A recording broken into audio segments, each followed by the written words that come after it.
আসসালামু আলাইকুম।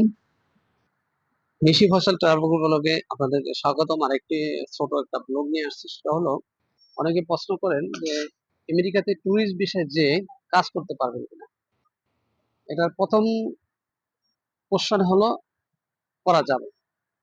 কিন্তু এটাতে ততটা বেনিফিট নাই।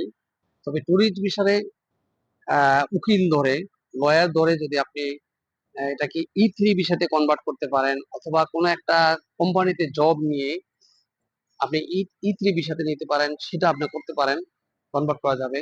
অথবা ট্যুরিস্ট ভিসা যে আপনি আপনি নিজেকে স্টুডেন্ট হিসেবে কোনো একটা ইনস্টিটিউশনে বা একটা কলেজে যদি ভর্তি হয়ে নিতে পারেন, তাদের সবচেয়ে সুবিধা। আর আপনার ট্যুরিস্ট ভিসাতে যে জব করলে ওইটা আপনাকে হ্যান্ড ক্যাশে আনতে হবে। আর হ্যান্ড ক্যাশ এটা কোনো বেনিফিট হয় না। ভবিষ্যতে কাগজপত্র করার জন্য এটা আসলে একটা অন্তরা হয়ে দাঁড়ায়।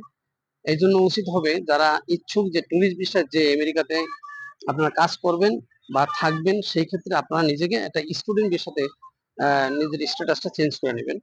তাহলে আপনাদের জন্য সুবিধা হবে। তারপরে অথবা আপনারা যদি কোনো একটা পার্মানেন্ট এমপ্লয়ার হিসেবে কাজ করতে পারেন, কোনো একটা জব নিতে পারেন।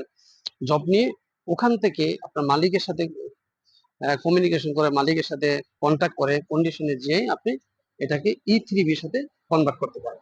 তা আজকে আশা রাখি এটা আপনারা ক্লিয়ার হয়ে গেছে বিষয়টা নিয়ে। আজ এই পর্যন্ত, আবার দেখা হবে নতুন কোনো ভিডিওতে। আল্লাহ হাফেজ।